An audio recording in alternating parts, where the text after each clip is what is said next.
মাননীয় সদস্য পুরুষোত্তম তালুকদার উপস্থিত আছেন। সময় আপনার জন্য 10 মিনিট।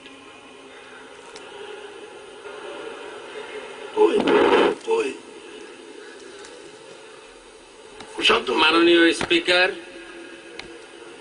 আপনাকে আন্তরিক ধন্যবাদ জানাচ্ছি মহামান্য রাষ্ট্রপতির ভাষণ সম্পর্কে আনিত ধন্যবাদ প্রস্তাবের উপর আলোচনা করার সুযোগ প্রদানের জন্য।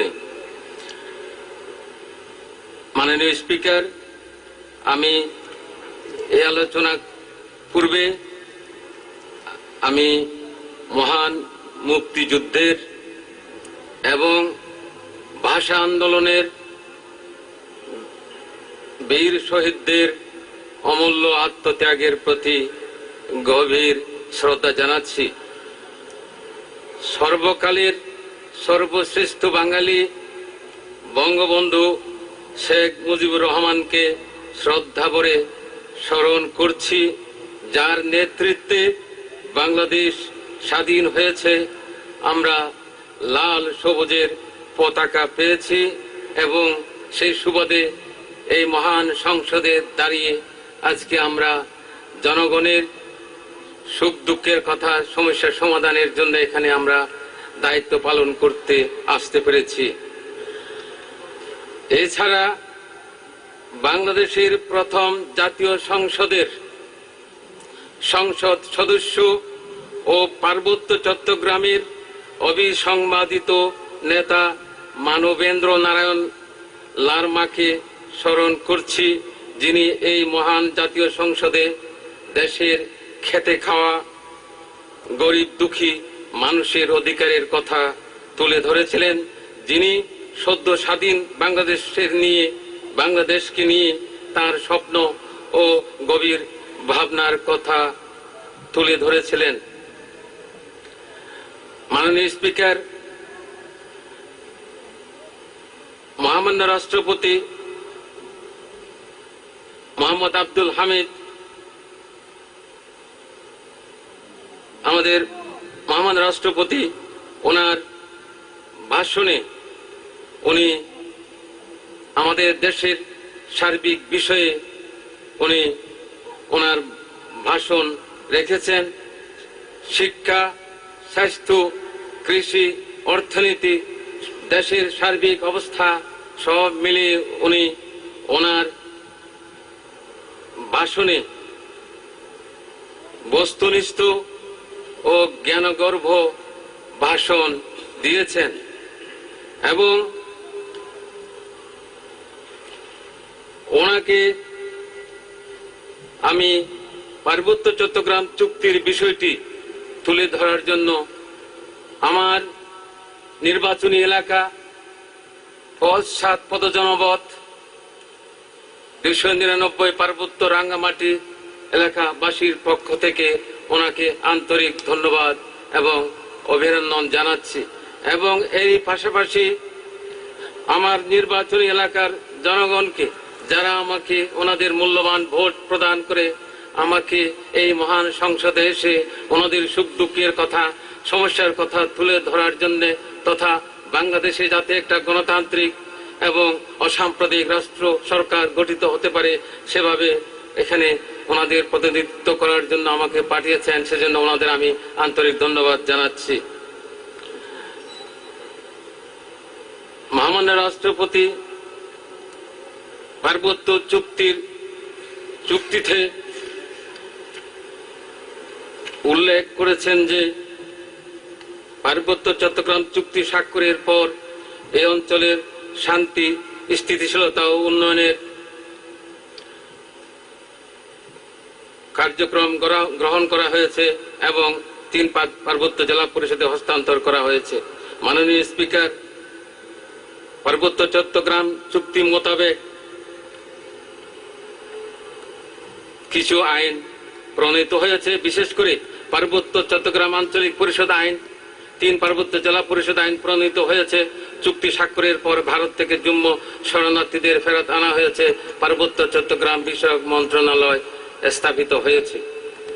কিন্তু অত্যন্ত উদ্বেগের বিষয় যে পার্বত্য চট্টগ্রাম চুক্তি মোতাবেক 3 পার্বত্য জেলা পরিষদ আইন প্রণীত হলেও এখনো এসব পরিষদের নিকট সকল বিষয় হস্তান্তর করা সম্ভব হয়ে ওঠেনি। বিশেষ করে গুরুত্বপূর্ণ বিষয়গুলো যেমন আইন শৃঙ্খলা, পুলিশ, স্থানীয় ভূমি ও ভূমি ব্যবস্থাপনা, বন ও পরিবেশ, মাধ্যমিক শিক্ষা, স্থানীয় পর্যটন, দুর্যোগ ব্যবস্থাপনা বিষয়গুলো হস্তান্তর করা এখনো সম্ভব হয়ে ওঠেনি। এক্ষেত্রে আমি আজকে যারা এখানে বিশেষ করে 16 কোটি মানুষের প্রতিনিধিত্ব আমরা করছি, এখানে আমাদের আমি বিশ্বাস করি এই সময় যে একটা টালমাটাল অবস্থার মধ্যে কঠিন পরিস্থিতির মধ্য দিয়ে নির্বাচন করে আজকে যে সরকার গঠন করার পরে আমাদের দেশ ও জাতিকে আমাদের মাননীয় প্রধানমন্ত্রী রক্ষা করেছেন, সেজন্য আজকে ওনাকে আমি ধন্যবাদ জানাচ্ছি। এবং উনি সাহসের সাথে 97 সালে চুক্তি করেছেন, বিভিন্ন বিরোধিতা সত্ত্বেও উনি স্বাক্ষর করেছেন পার্বত্য চুক্তি সাহসের সহিত, সেজন্য ওনাকে আমি আন্তরিক ধন্যবাদ জানাচ্ছি। এরপরে এই পার্বত্য সমস্যা আসলে একটা জাতীয় এবং রাজনৈতিক সমস্যা। এই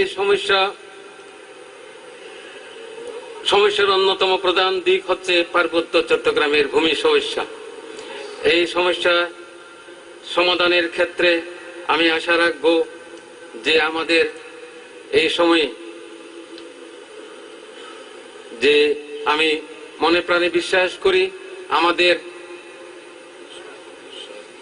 এক ভালো মন্ত্রিসভা গঠিত হয়েছে, সেই ভালো মন্ত্রিসভার মধ্য দিয়ে দেশ ভালোভাবে পরিচালিত হবে।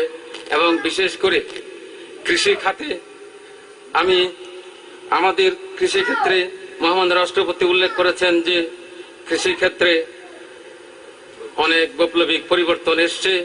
আমাদের মাননীয় কৃষি মন্ত্রী মহোদয়াকে আমি আন্তরিক ধন্যবাদ জানাচ্ছি। উনি এই সরকারের মধ্যে অন্যতম ক্লিন ইমেজ হিসেবে পরিচিত। এই যে মন্ত্রিসভা এবং এই সরকার, এবং যদি ভালোভাবে দেশকে সঠিক সিদ্ধান্ত নিয়ে গণতান্ত্রিকভাবে সুশাসন প্রতিষ্ঠা করা সম্ভব হয়, তাহলে পরবর্তীতে এই সরকার যে আরো 5 বছর মেয়াদ পূর্ণ করতে পারবে, পরবর্তীতেও জনগণ এই সরকারকে গ্রহণ করবে। এবং আমি আশা রাখবো এই সরকার পরবর্তী সময়ে আরো ক্ষমতায় অধিগ্রহণ করতে পারবে। তো যাই হোক, আমি যে বিষয়ে বলছি সেটা হলো যে কৃষির ক্ষেত্রে, কৃষি প্রধান দেশ, কৃষি ক্ষেত্রে অনেক উল্লেখযোগ্য ভূমিকা নেওয়া হয়েছে। আমি দোষারোপ করছি না, আমি আমার মতামত ব্যক্ত করার ক্ষেত্রে আমি আজকে পত্রিকা প্রথম আলোতে দেখলাম ফেরদৌসী বেগম সাধারণ সম্পাদক বাংলাদেশ আলু রপ্তানিকারক সমিতি, উনি বলেছেন অনেক দেশে আলু রপ্তানির সুযোগ আছে, কিন্তু আমাদের দূতাবাসগুলো সে খোঁজ রাখে না। আসলে সত্যি রাখে কিনা আমি জানি না, তবে এই আলু আমি যেটা বলছি কৃষকদের যে সুযোগ সুবিধা অনেক দেওয়া হচ্ছে সেটা জানি, কিন্তু যে বিষয়টা আমি দৃষ্টি আকর্ষণ করতে চাচ্ছি সেটা হলো যে ন্যায্য মূল্য থেকে কৃষক বঞ্চিত হয়। আজকে যে আলু 5-7 টাকা করে প্রতি কেজি উৎপাদন করতে প্রয়োজন হয়, সেখানে 1.5 টাকা 2 টাকায় আজকে আমার কৃষক আলু বিক্রি করতে বাধ্য হচ্ছে। তাই আজকে ঢাকায় সেটা 10-15 টাকা দিয়ে বিক্রি করতে হচ্ছে।